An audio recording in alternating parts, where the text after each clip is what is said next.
Your ice cream container and the article.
Can you hear me?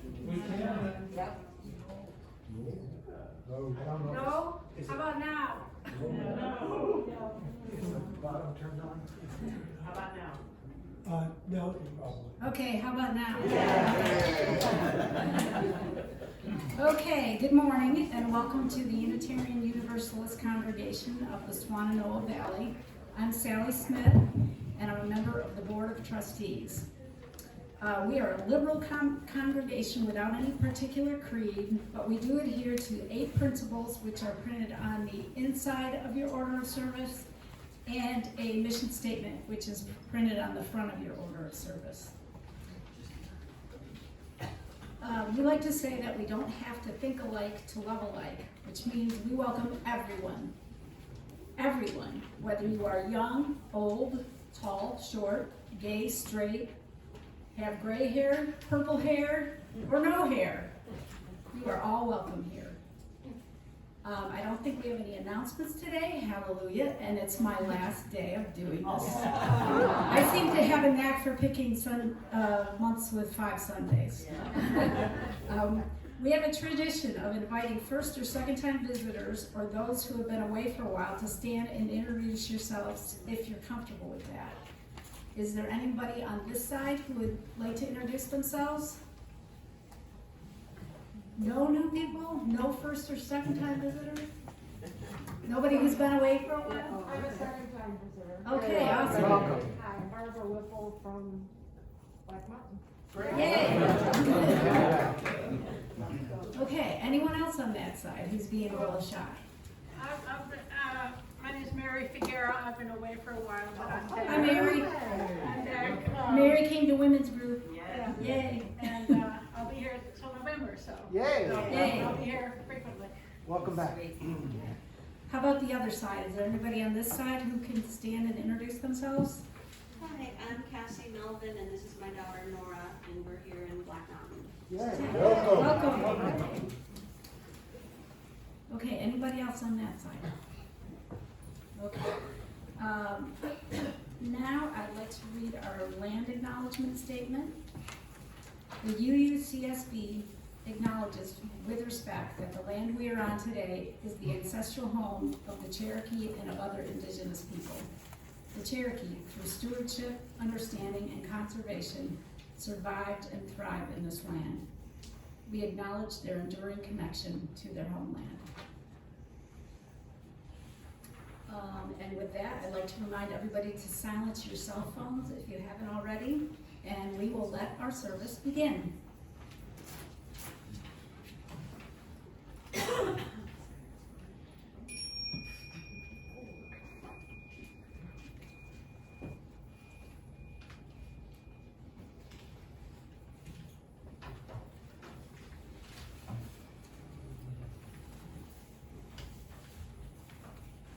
Good morning, everybody.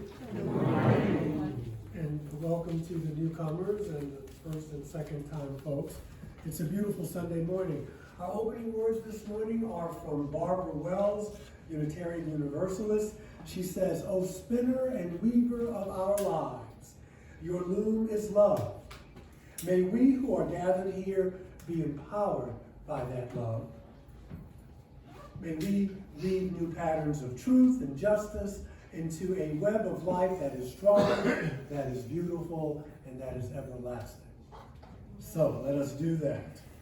Please rise as you are willing and able, and join in singing our opening hymn this morning, number 38, Morning Has Broken.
Please be seated.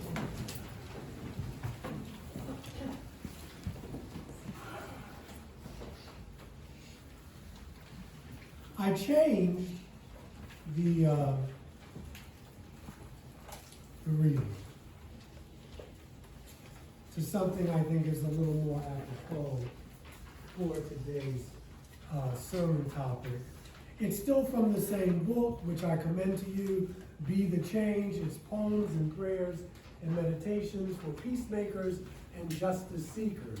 It's by Brother Stephen Schick. Wonderful musings and meditations. And we have a little ant crawling. There we go. This is called Balancing. And I'll just read it. You can just listen. Grieving dreams that have passed away, we wait for night vision.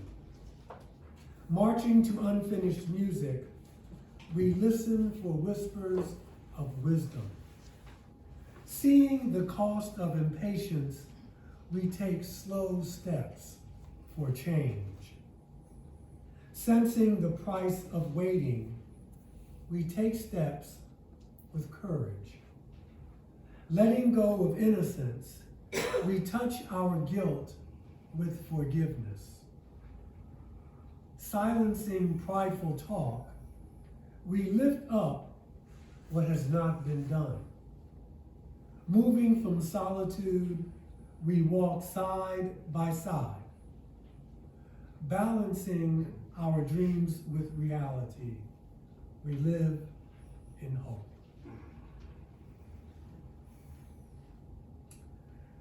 This is the time in the service when we invite you to come and share a joy and sorrow, a concern. Diane is the fire keeper, and so the floor is yours.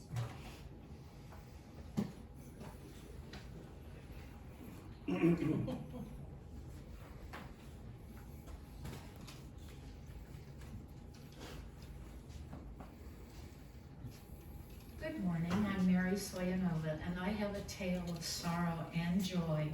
My friend Barbara had 2 Peking ducks. A ferret came and killed the male, and the female went around quack, quack, quack. She said, "Can't you help me find a duck?"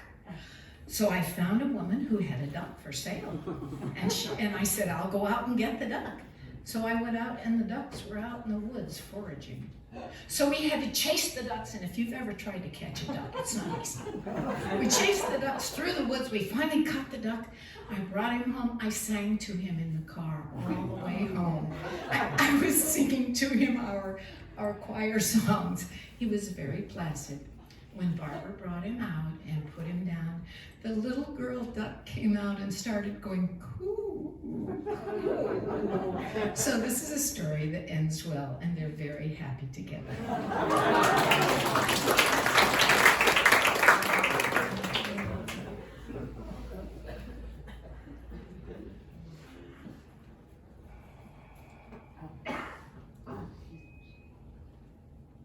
My name is Joy. I could say I have a joy and a concern. The concern starts. I have had a basal cell carcinoma. This was something on the side of my lip, just above my lip, that I've had like 300 years and thought nothing about it. And I don't know, somebody said you ought to have that looked at. So I had it looked at. And the very crappy news was that I have a basal cell carcinoma. So the surgeon did some work on it.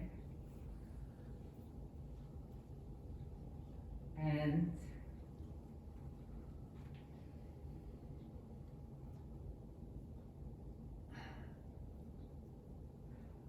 the good news is she took it away.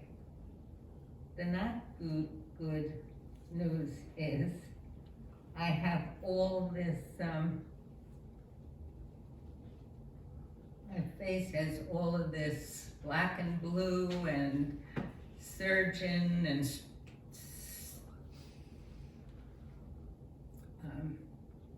it's a big mess. So I talked to a very dear friend of mine and I said, no, I can't go anywhere. You know, it's just a mess.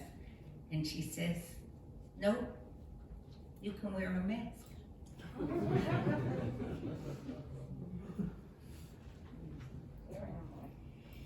All right.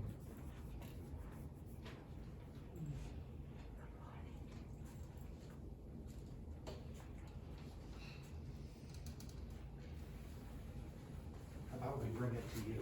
Oh, you stay right there.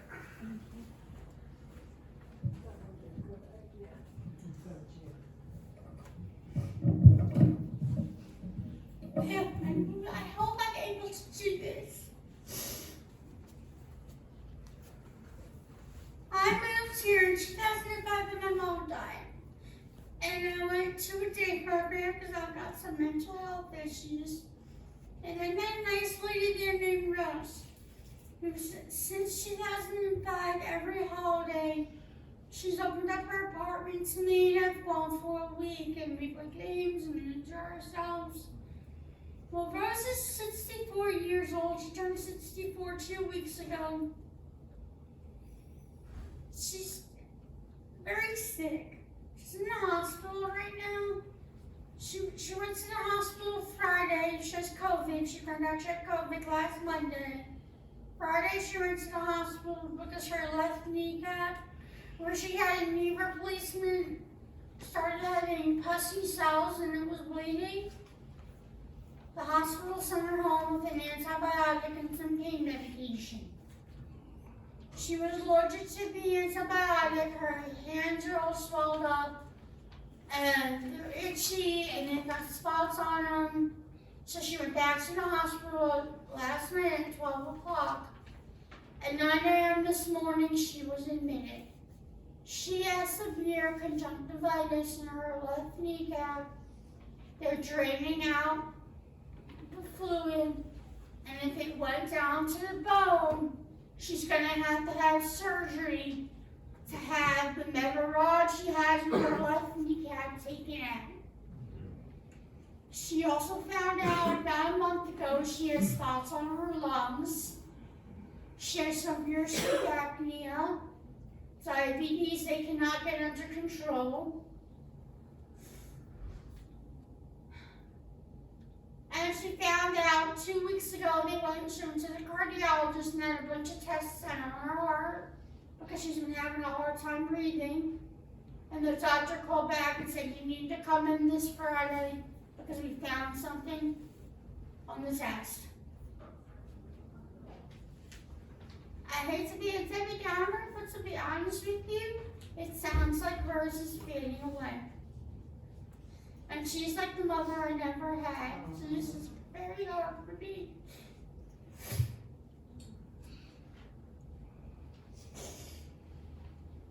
Excuse me, sorry. I'm supposed to go to her house for a week at Thanksgiving. Just keep her in your thoughts that she gets over all this junk and that she gets better and that we can have a good holiday. And just keep me in your thoughts too because I'm thinking it really hard. Thank you.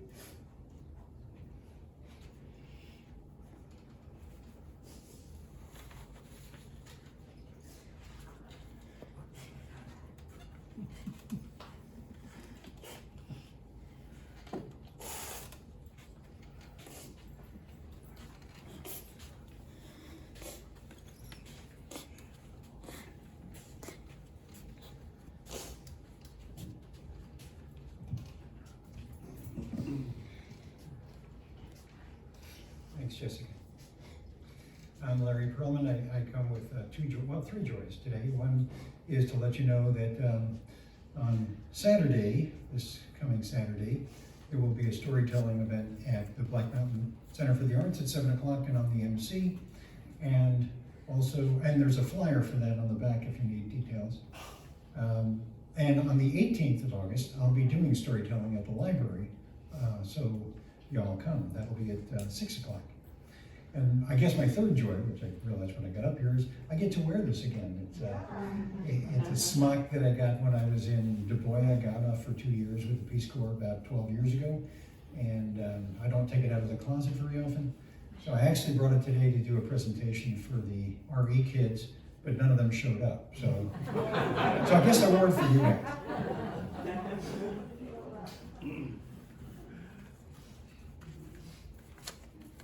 Good morning, I'm Marty Saltzman, and I have a couple of concerns. The first one is my grandson Gus, who's now 11 and has been suffering since last October with long COVID and has been doing better, is still having a lot of issues. The one serious issue is he has overwhelming anxiety. And he was going with his family to Brooklyn a couple of weeks ago to celebrate his younger brother's birthday, and his dad had to take him home because he just couldn't deal with the trip to Brooklyn. So he's seeing a counselor. I think it's kind of a PTSD thing. The second thing is they're supposed to be coming next weekend, but my daughter had him at the eye doctor on Wednesday, and they discovered he has swollen optic nerves, which can lead to blindness. The doctor thinks it's due to COVID, doesn't know whether it's getting better or worse. And he's going in again on Wednesday, and depending how it looks then, they're going to determine whether he can actually come for the month of August or not, which is really makes me especially sad for lots of reasons, because I'd love to see them all. And I guess third, just a reminder of all the children everywhere who, I've been thinking about this a lot, who are suffering from various problems, prejudice, disease, displacement, climate change. I mean, kids have it tough these days. And anyway, thank you very much.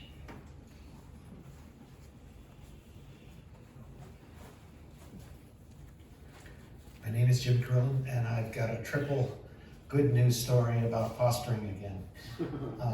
Next week, we get our former foster son, Jace, back for a day, and I can't wait. That's number one. Last week, we had a little foster child just for one day, because we're doing temporary respite care these days. And guess what? His name was also Jace, which was a name I was unfamiliar with. And Friday night, on an emergency basis, we got an assignment with a beautiful, almost 2-year-old African-American little boy named Gaddafi, who we've both fallen in love with, and he goes to another foster family on Monday. But Aline just texted me and says he's running around the house asking, "Where's Poppy? Where's Poppy?" So, it's a good story.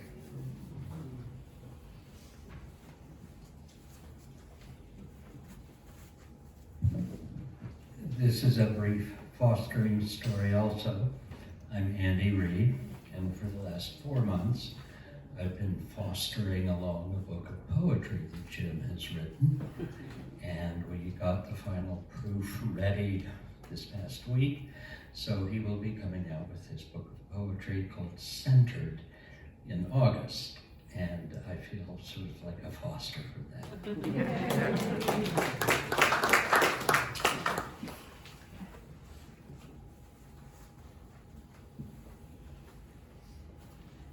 Hi, I'm Linda Metzner, and this is a joy. A bunch of us were out at the Lake Tomahawk last Sunday afternoon. We had a wonderful, wonderful concert for the Afghan family that our church supports. And there were 6 acts, including the choir and others. And we had cookies and watermelon and made $3,300.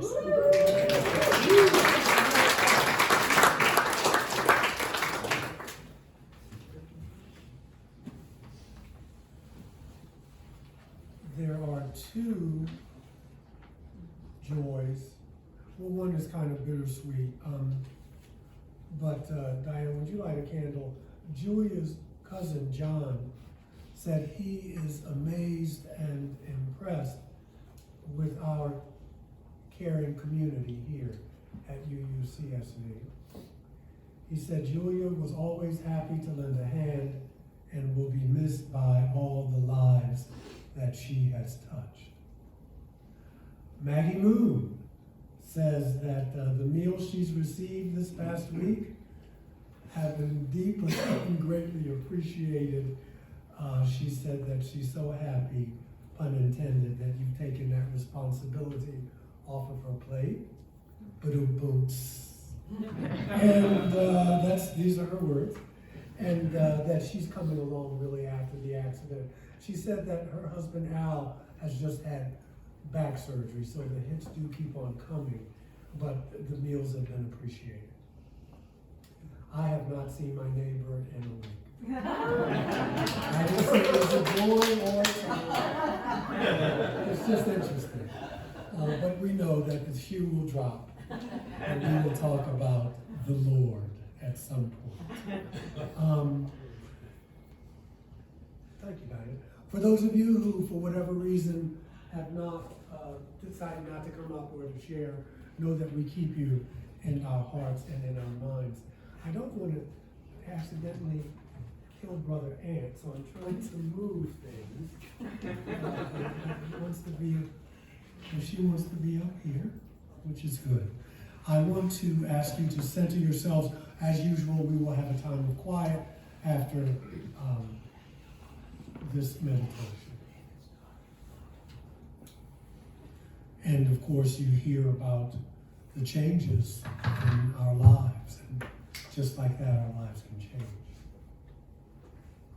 So, please center yourselves. Great mystery of life, whose demands cannot be answered and whose answers cannot always be demanded. We bring our personal concerns and feelings into the common life of this community so that we can experience the healing power of those who care. We remember those who have sought after truth, those dear to us who are now gone from our midst and who enriched our lives by their presence. We remember all who are sick and in distress, all who suffer in body or in spirit, all who are oppressed by forces of power or privilege, and all who are in prison or other forms of bondage. Let us remember and let us be members of one human family. We take their suffering and their distress and their pain, we take it into our hearts and transform it. May we freely forgive any who might have wronged us, and if there be any whom we have wronged, let us make amends and seek forgiveness. We remember that the human family that we are part of continues to evolve, and we pray that all may taste true freedom and that the entire earth may one day be liberated to justice, to equity, to peace, and most importantly, to love. Now, while our minds are one, I leave you once again with the eloquence of silence.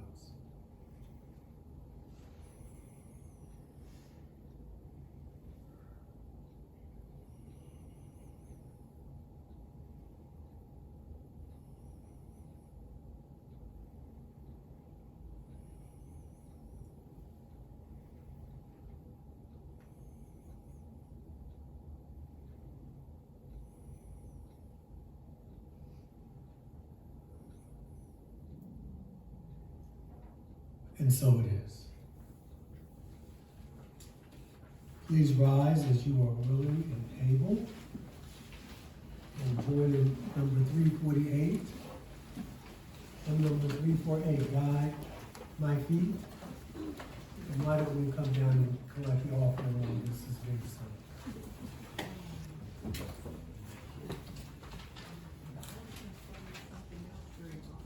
Okay, then don't do that. Headquarters, we just got word from headquarters.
Yes, thank you for reminding me. I do really understand cook. Yes. Anyway, y'all, thanking you ahead of time. It's time to collect this morning's offering. And Linda said it's time. Yeah, we can trust Linda.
Thank you for your generous donations.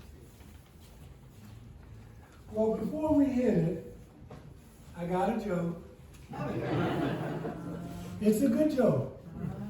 But in case it's not, Christine Page told me this. In Jerusalem, a female journalist heard about a very, very elderly Jewish man who had been going to the Wailing Wall to pray twice a day for a very, very long time. She went to the wall, she was curious, and there he was. She watched him pray, and after about 45 minutes, he turned to leave, and she said, "This is the time to get the interview." So she goes up to him and she says, "Sir," she introduces herself, "how long exactly have you been praying at this wall here?" He said, "Oh my goodness, about 60 years." She said, 60 years? My goodness, that's amazing. And what do you pray for, if you don't mind me asking? Well, he says, "Look, I pray for peace. I pray for all the hatred to stop. I pray for all the children to grow up in safety and in friendship." I mean, what do you say to that? So she said, "For 60 years, how do you feel for doing this for 60 years?" And he said, "Like I'm talking to a wall."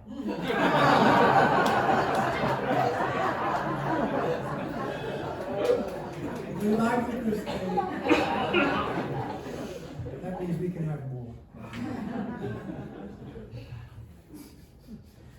The times we live in are no doubt historic. And yes, they're historic, and they're also frightening and exciting times for many of us. And the world is changing, and so obviously we're going to have to change with it. Because what's the old adage? Let go or be dragged, right? There's a new paradigm, and we have to kind of get caught up with it. And you know, I find that many of us as human beings, we say we want change, but when the change comes, when the time comes, many of us shirk from it. Why? I think because in some ways, in so many ways, change is beyond our control. It really is. I mean, once you start it, you kind of got to let it go. You know, it just, we push it and then it kind of goes. And also, it may not be the change that we had in mind. It's an interesting dynamic that I witness in people, in myself as well, that even during this time, I come across people who don't think that things have changed much regarding the cultural issues of our time, the social political issues of our time. And I marvel at this. I hear it from folk of color, not just folk of color, but and many white brothers and sisters as well, but mostly I hear it from people of color and who are weary after marching and protesting and after decades of social action. I hear it from white brothers and sisters who say that the more things change, the more they what? The more they stay the same. And there is some truth to that. I don't want to discount that because it is true. It's an irony. However, that doesn't mean that things don't change, and that many times things do change for the better. Not always. Sometimes you have to go backwards and then come back, and I think that's what's it's frustrating. It's deflating. So I think that what they really mean is that things are not changing as fast. That they're not changing fast enough, or not the way they wanted to. And but that's the thing. What's the old adage? Nobody likes change but a wet baby, right?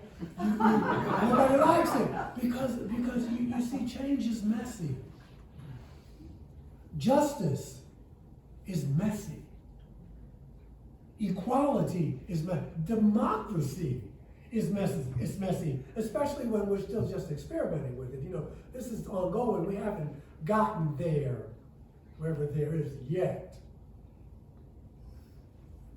It is no doubt difficult, and that may not be a strong enough word, but let's just say it's no doubt difficult to not be attached to outcomes that one has been striving for. We're not all Buddhists, we're not all the Dalai Lama, and I don't say that as a way to get us off the hook, but it's hard not to be attached to outcomes for when you've been standing up or sitting down or protesting for many years. It's quite natural to want to live to see the fruit of one's labor. Nothing wrong with that. Now we know that if you hold on to that, you're going to need Tums or you're going to need something because you can't control it. But there's nothing wrong with that.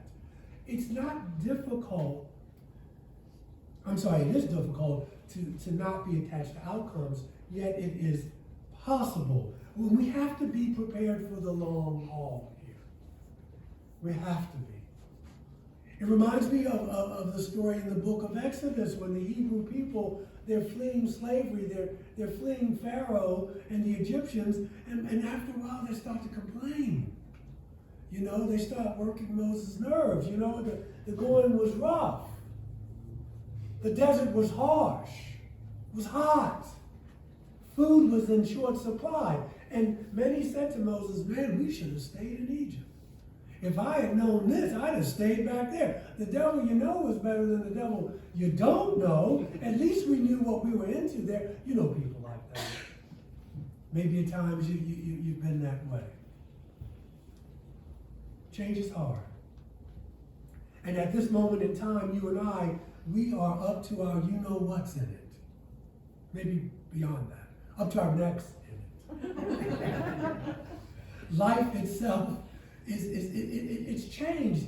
The Asian poet, the East Indian poet Tagore once said that the one who plants trees knowing that he or she will never, ever sit in their shade has at least started to understand the meaning of life. That's a profound thing. These are profound words, and yet who among us can honestly say that the world and the people there has been no change at all? We've been witness to this change. Now, certainly not everybody has changed, but that's never the case. It's never the case that everybody, it's like going, you know, if I get up here and say, well, everybody likes my sermon, that's never going to happen. But some people have those kinds of expectations. So we are living, we're all in different stages of our own evolution, individually and collectively speaking. So we are living in historic times. And if we're fortunate enough, we will look back on these days with great awe and wonder as we begin to connect the dots. We don't know where we're headed yet. Not really. But we do know we can't go back to what was. You know, it's like you let go of a trapeze and you're in midair and you're waiting for the other one to come. And hopefully you will, because there's no net. Or at least there may not be. But this is what change is about. Victor Hugo once said that there's nothing as powerful as an idea whose time has come. Well, here we are. All over the globe, people are yearning to be free. All over. Free from everything that oppresses them and keeps them from reaching their full potential as human beings. Free from those systems that treat people as merely cogs in a wheel of a great machine, where you're called consumers instead of human beings, where you get names, you get numbers instead of names. Free so we can live out our aspirations and our hopes and fears with a deep, deep yearning for fulfillment and love. This is where we are.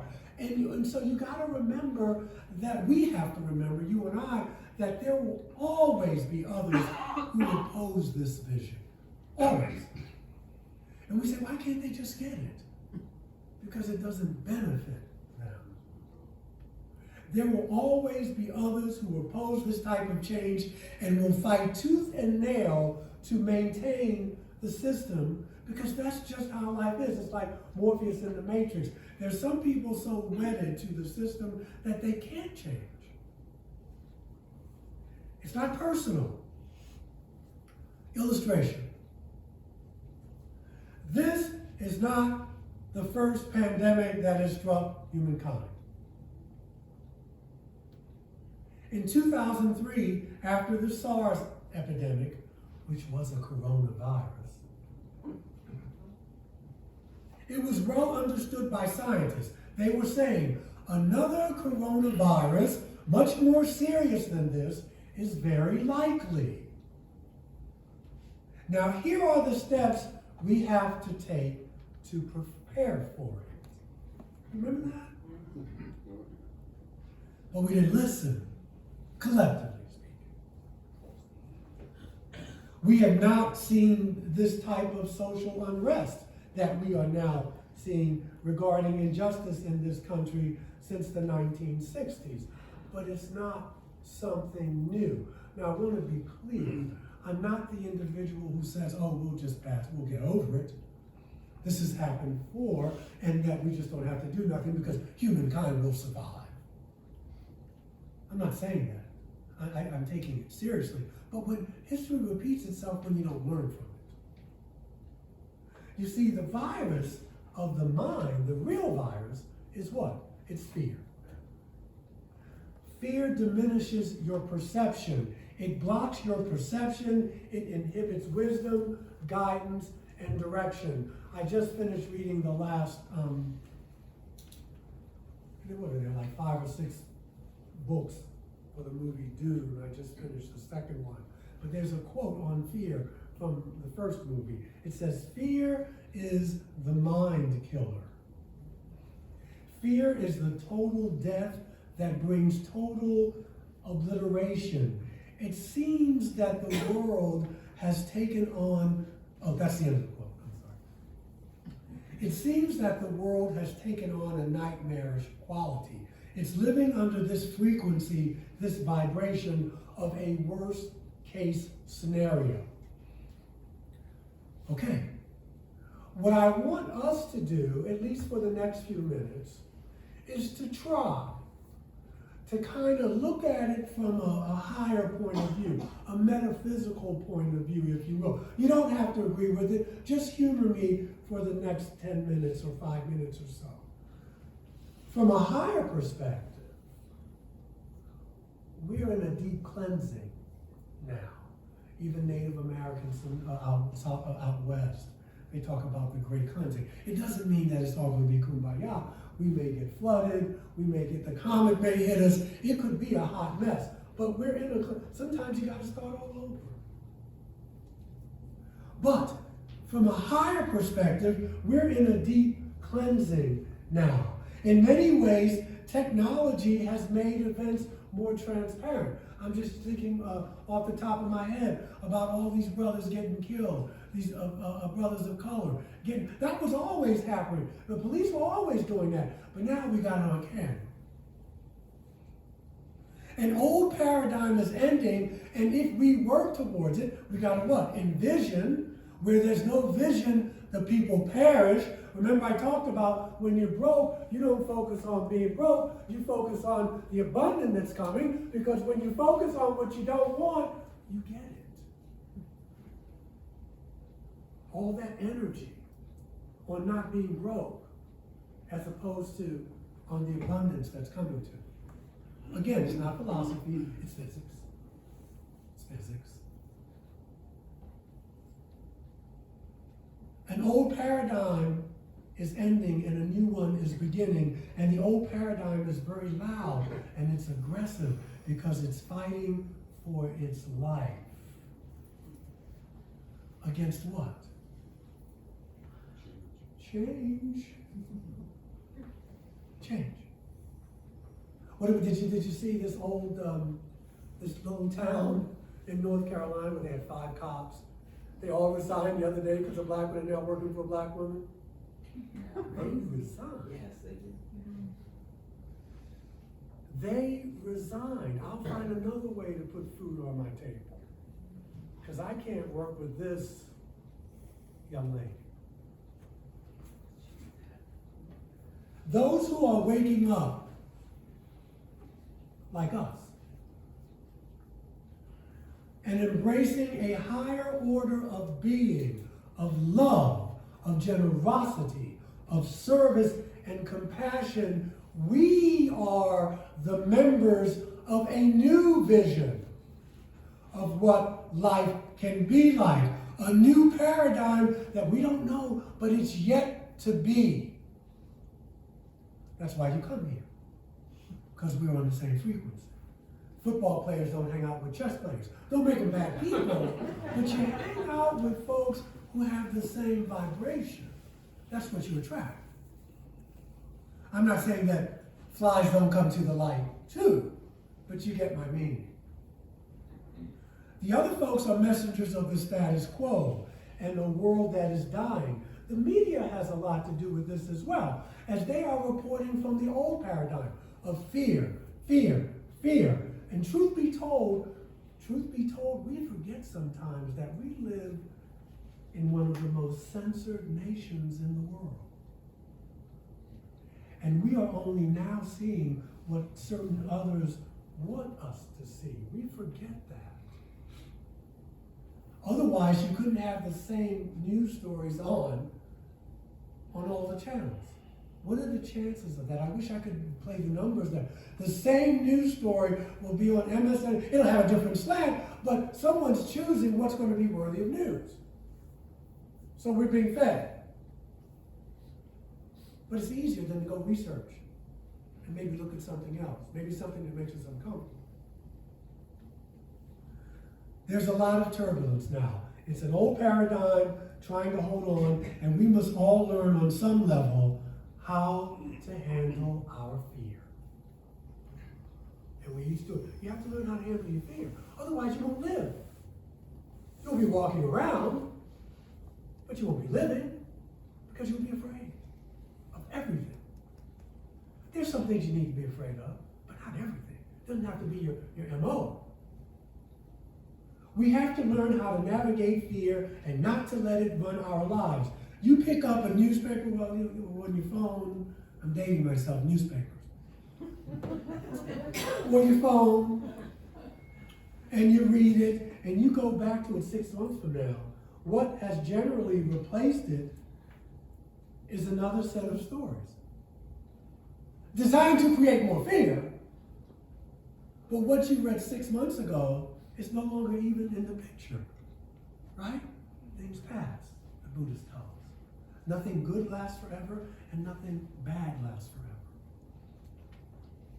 I want to share with you my little slant on this, but I want to share with you these words. I'm not going to listen to the whole speech. From the night before Dr. King died, his last speech, his mountaintop speech. But I want you to let it in. I'm going to tweak it a bit. It still brings tears to my eyes. I was reading it this morning before I got here. The speech is so powerful to me, not because he implies the possibility of life before life. I believe that, but that's not the message. But because he implies that if he could be placed at a certain place in time and in history, he could fulfill his mission and life's purpose. I do believe that. Each of us has our own mission. April 3rd, 1968, at the Masonic Temple in Memphis, Tennessee. The next evening, April 4th, 1968, around 6 p.m., Dr. King leaves this planet. But he says this, and this is what I'm talking about what's going on now. He says, something is happening in Memphis. Something is happening in our world. And you know, if I was standing at the beginning of time with the possibility of taking a kind of general and panoramic view of the entire of human history up to now, and the Almighty said to me, Martin Luther King, which age would you like to live in? He said, I would take my mental flight, his consciousness. I would take my consciousness, I would take my mental flight by Egypt. And I would watch God's children in their magnificent trek from the dark dungeons of Egypt, or rather across the Red Sea, through the wilderness, on toward the Promised Land. And in spite of its magnificence, I wouldn't stop there. I would move on by Greece And I take my mind, my consciousness, that's what he's doing. I would take my mind to Mount Olympus. And I would see Plato and Aristotle, Socrates, Euripides, and Aristophanes assembled around the Parthenon. What an imagination. More than just a preacher. And I would watch them around the Parthenon as they discussed the great and eternal issues of reality. But I wouldn't stop there. I would go on even to the great heyday of the Roman Empire. And I would see developments around there through the various emperors and what have you, and leaders. But I wouldn't stop there. I would even come up to the day of the Renaissance. And I get a quick picture of all the Renaissance did for the cultural and aesthetic life of man. But I wouldn't stop there. I would even go by the way that the man for whom I'm named had his habitat. And I would watch Martin Luther as he tacked his 95 Theses on the door at the Church of Wittenberg. But I wouldn't stop there. I come up even to 1863 and watch a vacillating president by the name of Abraham Lincoln finally come to the conclusion that he would have to sign the Emancipation Proclamation, but I wouldn't stop there. I'd even come up to the early 30s and see a man grappling with the problems of the bankruptcy of this nation and come with an eloquent cry that we have nothing to fear but fear itself. But no, I wouldn't even stop there. Strangely enough, I would turn to the Almighty and say, if you allow me just to live a few years in the second half of the 20th century, I will be happy.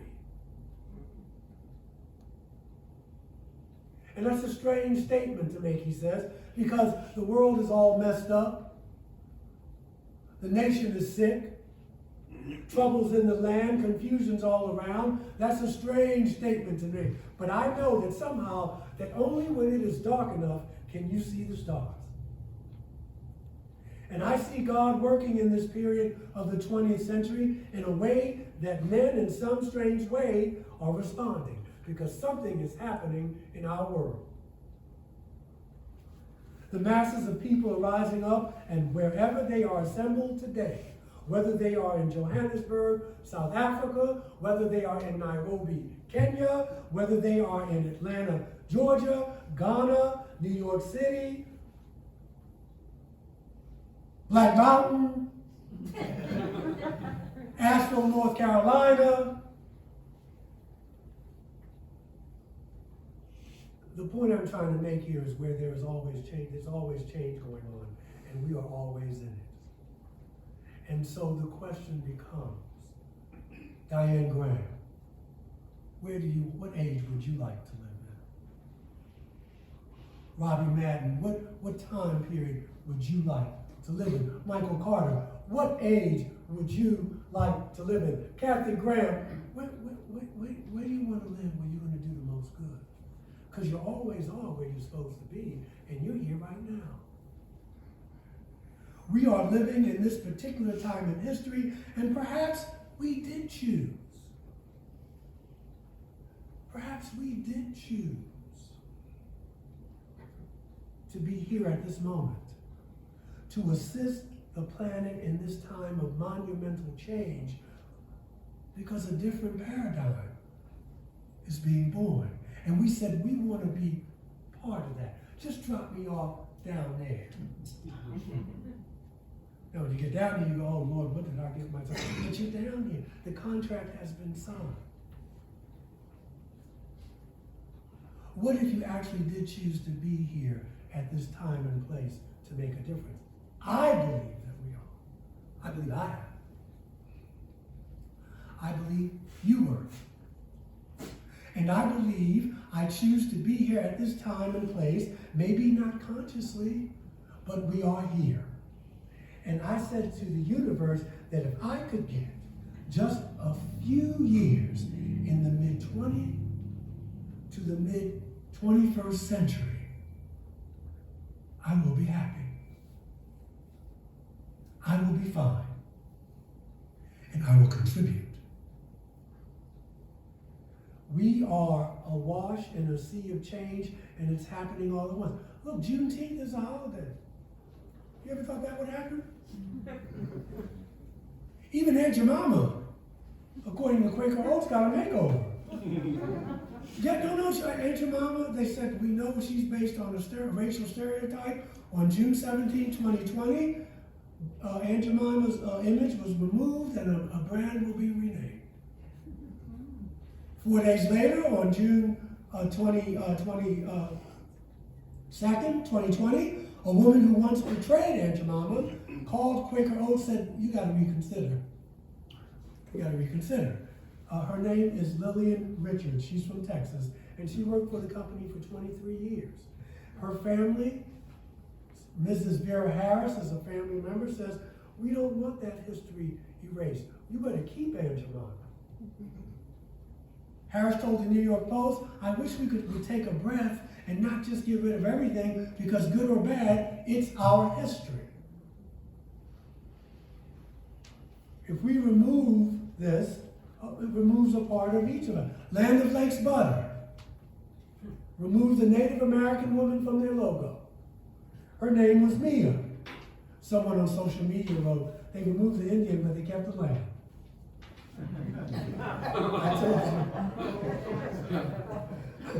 I told you, things get messy. Let's also remember that on June 22nd, 2020, the Supreme Court ignored Trump's racial bias. Chief Justice Robert, writing a majority opinion, found that the government improperly terminated the deferred DACA, the Deferred Action for Childhood Arrivals, and at the time, 7,000 young immigrants, 700,000, could live and work in the U.S. without fear of deportation. Now, we step back and we step forward, but that doesn't mean there's not change. We are all knee-deep in a sea of change, and there's a spirit, like Dr. King said, in '68, it's moving now. It's moving across this land of ours, and we are fortunate enough, if we're fortunate enough, and blessed enough, to be here to witness to it. No doubt some of us did not think we'd ever see this type of change, at least not as rapidly. And yes, there'll be other changes, and there'll be changes that we don't want to happen. Roe versus Wade. Barely a month ago, we lived in a world where all Americans had the right to decide themselves whether they wanted to continue a pregnancy. For much of the country, that's history. Just weeks ago, states could implement at least some common sense limits on carrying guns. Public school employees couldn't impose their religious practices on students, and the EPA could hold back our climate disaster by regulating planet heating carbon emission from coal plants. But if we don't seize the opportunities when we have them, the gig is up. Thanks to an appalling power grab by the Supreme Court's conservatives, that's been demolished too. And they've hinted, we don't know, that the right to take contraception, marry someone regardless of sexual orientation, and even to choose your own elected representatives could be next. It's change, but it's not the change we want. Changes that we do not agree with. There will also be changes that we won't be here to see, but that doesn't mean that you don't continue to work towards a better world. King knew he would not live to be an old man. He knew that he would not live to see the changes that we are witnessing. And yet, he what? He pressed on. And that's what we have to do. You have to press on. You have to press on. You can whine, and then you press on. What, Zen Buddhist, right? 7 times down, 8 times up. King insisted that he enjoyed living at the midpoint of the 20th century because he could see his God working in history and changing the order of things for the better despite the prevalence of injustice around the world. He acknowledged the nation's sickness and its unwillingness to grapple with the legacy of its racist past. He acknowledged that. Two things can be true at the same time, in case you forget that. So he said he may not get there with us, but whatever he saw from the panorama of this mountaintop, it what? It gave him hope.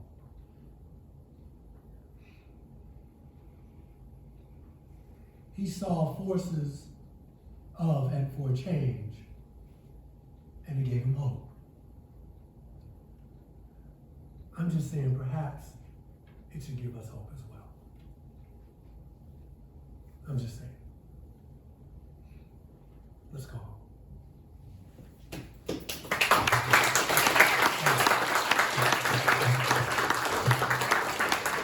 Remember when they used to make fun? Jesse said, keep hope alive. That's what we have to do. And we will. We will. And we are. And it's okay to lay down and you got us. We talk to each other about it. Just don't stay down. Because we have a vision that we can bring out there with our 8 principles and who we are. And it needs to be shared. And we are important. And we will continue to do it. And so now is the time approaching. Please rise as you are willing and able. Hymn number 144. Now is the time approaching.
Differences and which heals all wounds, which puts to flight all of our fears, which reconciles all who are separated, be in us, strong within us, and all that good stuff. Until we meet again. See you in 2 weeks.